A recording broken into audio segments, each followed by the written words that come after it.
Say yes to new beginnings. Yes. Say yes to new standards of excellence. Yes. Say yes to engaging reportage with a difference. Yes. Introducing Yes International Magazine. The time to say yes to your dreams and aspirations is here.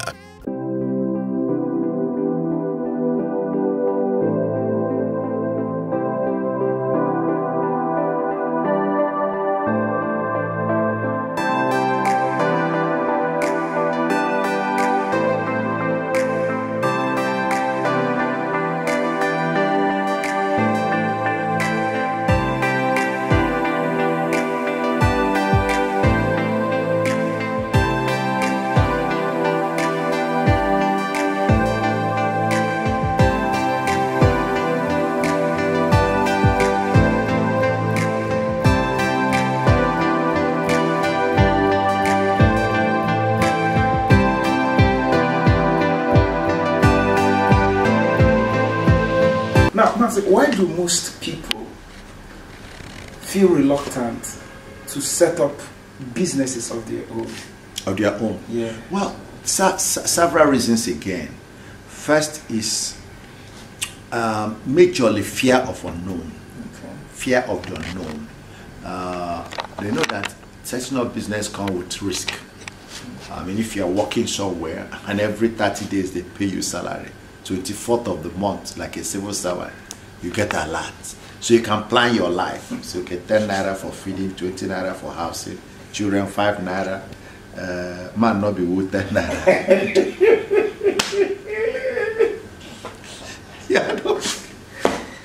You are not all those things. So there's certainty, is predictability, you know, so you better manage. Because you can go business, today you have money, tomorrow you don't have, next week you don't have. So some people don't like that type of life. They don't want to live that type of, you know. Okay, I had said a few. Yeah. I'd said they are afraid of the unknown, fear of the unknown. They want regularity, you know, they are risk averse.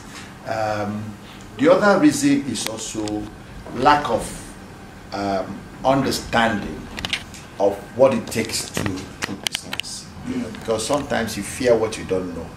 If they had a better understanding or went through some training, maybe their confidence is better. Because of lack of confidence and lack of training and understanding, that's also part of it. All right. Now, Mazi, I'd like to find out from you, when is the best time for one to move from being an employee to an employer? The best time is according to your own design. Okay. When I went into Pfizer in 1978, I planned to stay for 5 years. My uncle wanted us to do business. He had money. Immediately I finished my youth service, did internship, youth service. He said, there's money. Let's go into pharmaceutical. Let's start importing. I have warehouses. Very attractive, a young man. But God gave me the wisdom. I said, sir, you know, this school, half of it is theory. We need to learn how these things are done. So I need to go and work in a company and get an idea, proper practical understanding of how this business is organized. You might say, good idea. How long do you? I say 3 to 5 years. He said, take 3. But I went to take 5. But by the time I was finishing my 5th year, I got caught up. I had to change. I decided not to go again. So the issue is you decide. Employee. The good is employee is an employee that gives the employer return, the best return on investment. Okay. A good employee is the person that gives his employer the best or good return on the investment made in him. Okay. Because that's how what I employ you, I make investment in you in different forms, and I help you to, I want you to generate a return. Now some don't generate enough. I mean, I classify them. There are those who are just consuming resources. There are those who are creating the resources.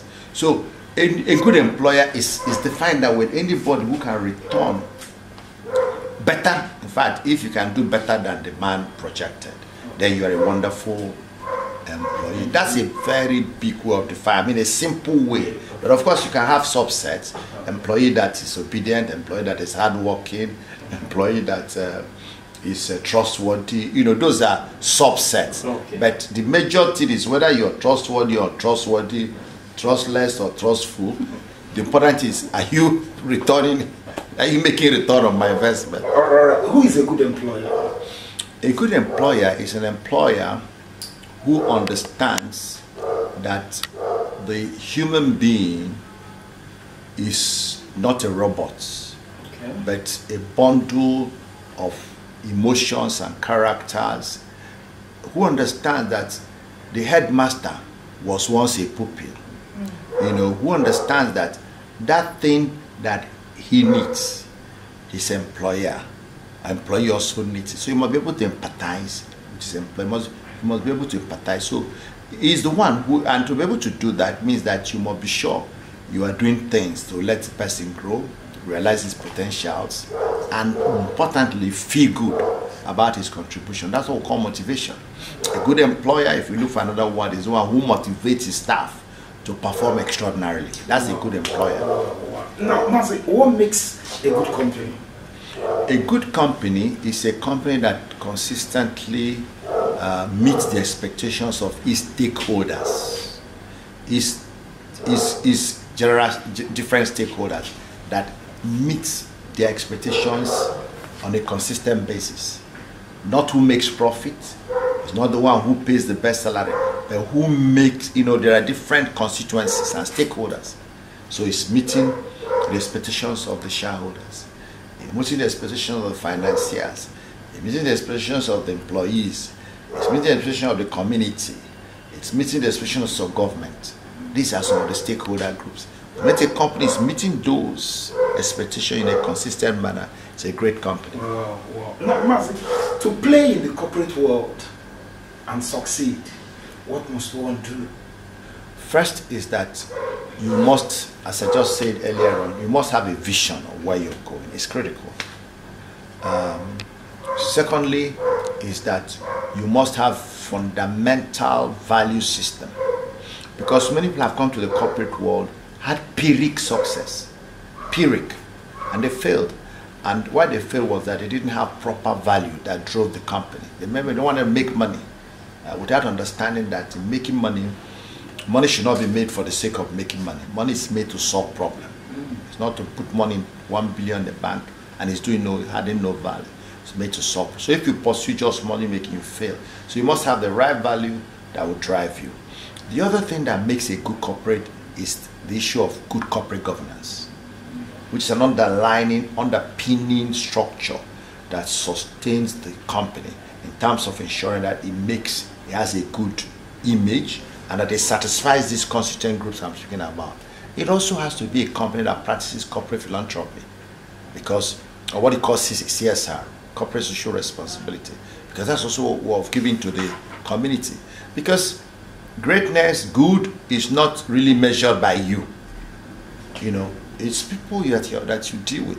As you can say you're a good man, well, 90% of us say you're a bad man, and that's who you are. It's not the good man you call yourself. All right, I'll take you back a little. Yeah. You're one of the few people that I know, 70 years, and you're enjoying your retirement. Why are most people not enjoying their retirement? First is that they give up too early. There's this wrong belief that you are supposed to live 70 years. Wrong theology. 70, that's the age God gave you. Which God told you gave you 70 to live? So they're already tired by self-imposition of old age. Go and read Genesis 6:3. The Bible says, I shall not continue to strive with man forever, but his age shall be 120 years. It's 120 years. Otherwise, those who are living 1900, are they disobeying God's rule? They are creating their own life. You know what happened is people who don't read Bible, where David, if you go to Psalm 90, where David said, but the years of man is years of our life is 3 score plus 10. If you with strength, it's 80 years, but also we shouldn't vanish away. Go and read Psalm 69. Psalm 89 that precedes Psalm 90. You see that the man was in a distress. He was talking about his time, all the problems he was facing, the persecutions, and so given that kind of circumstances, it's just like what I said when I was 25. I said, if I live 50, God, you have done well for me. That's what my friend David was saying. And people just keep saying God say. God didn't say that. If what did God say? God's own word. Man said. So some people, when they are 50, they have already said that they announced that they are old. And you know, they have a negative feedback. What you say, the Bible says, as a man thinketh in his heart, so he is. So part of the point is that people impose old age on themselves. And you know, word of mouth. When you tell your leg is old, the leg starts aging. All right. Why are people who are retired not? Yes. That is not enjoying it is one, they just impose old age on them. Number two is that they had no vision. They had no plan for retirement. When I was about to retire, 3 years before my retirement, I had planned for my retirement. Wow. I began to set up businesses. I set up 2009 Ohuabunwa Foundation for Economic Empowerment. My retirement was 2011. I set up a foundation. I was still working. I'd begun to set up businesses. Plan what I should do. I can occupy my day. Master Services Limited, I set it up working. An event man, I looked at where are my areas of flares. I know I could organize. So I started up an event management company. I knew I could do so for others. So I used, because I didn't want to get into businesses that would tax me. After running a pharmaceutical manufacturing company, which could have killed me, God saved me. I didn't want to go that way.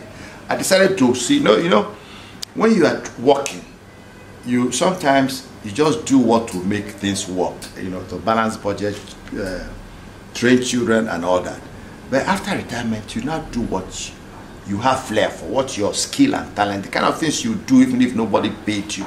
But if you find a way to pay you, then you are on. So some people don't have that plan. Sometimes they decide to go and do what will cause them more strain. And when they don't have that same energy as they used, so they get frustrated, and so other thing falls apart, or they get frustrated. The other factor is also if they are not healthy. I mean, that may not be their fault. If they become sick, that would make them not to really enjoy. But if it's within there, those are the factors. Not planning, telling yourself you're too old, getting into businesses that create more problem for you instead of solving. You need to do recreational things. That's why I think they are, and they don't again have purpose. The purpose of life is not to come and live and die. So why? If all you came is come to the world, live and die. So why did you come? You have come and accomplish your objective.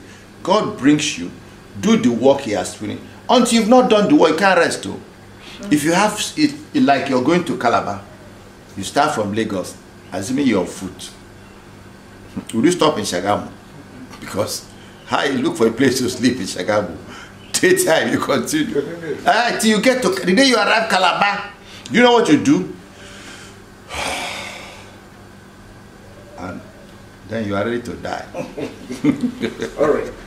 How does one begin to prepare for retirement, and when is the best time for one to begin or to start preparing? Again, for me, with benefit of insight, you should start for retirement the day you start work. That day. And that's because of this vision. I keep saying vision. Vision is what you think about the future. I mean, if I say I was going to stay 5 years, it doesn't mean that 5 years is a retirement age. It means I'll start preparing for 5 years. If you think you're going to. And what is worse, in my book, I wrote about, what was it? Okay, I said to avoid lack, employ multiple streams of income. And I gave a testimony of how I started my first business in 1983, 84. I mean, I set up a company, even though it was being run by, but I invested. Because I was a sales manager in 1983. And this Buhari and all their problem and Nigeria and economy and all that trouble came. Companies were downsizing, no money to import licensing, wahala. Okay, reduce no business to do, no import license, reduce staff. So they asked me, sales manager, reduce your staff by, no, they say, just say you have to downsize. So they told all heads of department, you have to downsize. So I went and sat down, looked at all the NFAs that were in my team, put them together and submitted the list. Then after a while, they will came back to me and say, no, this is not enough. You need to do more. I said, how far? I mean, I've done all I can. They said, okay, you reduce your staff by 1/3, 33.3%. Hey, that pained me, oh. Because all of a sudden, good guys, I have to put their name on the list just to satisfy. It hurts me because I thought the only thing that can make you lose your job is that you're not working hard. So as if that was a small lesson. We were submitting there was a personnel manager who was coordinating all the departments. Do you know the first they started implementing the downsizing? The first announcement was the man was being sacked. The personnel manager. I said, wow, what happened? This nice guy. And then I was told that in the company, we had 2 main divisions then, animal health and pharmaceutical. So because of the downturn in economy, the business was shrinking and the two divisions were now being merged. Okay. And that means one director of one who has no more job. Wow. What do you do? Throw the director away? It's not easy to throw a director. So where would they put him? Personnel manager. They put him personnel manager. Threw the personnel manager away. For no crime. No, you didn't know what to do. No, just because that was what's convenient for the company. Man, I came back and told my wife, I said, it could have been me. I just thought that all your insurance against losing your job is hard work. Because my own I wasn't only working hard, I was exceeding expectation. You ask me for 1, I'll try and give you 2. If I fail, I give you 1.5. So I mean, I could just lose job. I said, God no happen. God forbid. The next day, I looked for some of my friends. Of course, when you're going to do business, you start from known to unknown. What business do I know? Pharmacy. So I said, let's set up a retail pharmacy. I got a friend of mine, we put money together, deployed one pharmacist, set up the business. I was chairman, not executive. Got somebody that's empty. He was pretending pharmacist. Set up the pharmacy. The evenings or over the weekends, I go there, you know. So I said, any day, I told my any day they say work has finished here, I take my briefcase and end the day. I won't come home directly. You know, say work has finished, I go there, and when I finish work, I come home and I can tell you the story, what happened. So, you know, that is the way to plan your retirement. You need to be sure that you have a focus, what to do, and don't wait till you're sacked. Don't wait till you're sick. Don't wait till you're aged. When I was 35 years old, I wrote my first will. My wife was scandalized. At 35? Yes, said, do you want to die? I said, no, there's no such plan. Why writing your will now? I say, they killed Delegiwa, who was about, I think, 40.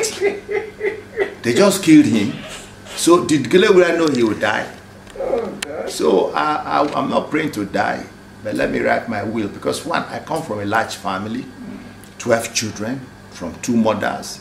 You know they had, so it can't hard. So my wife and children, may they not drive them away from. So I wrote my will. I reversed my will. I've just done the 3rd reversal at 70.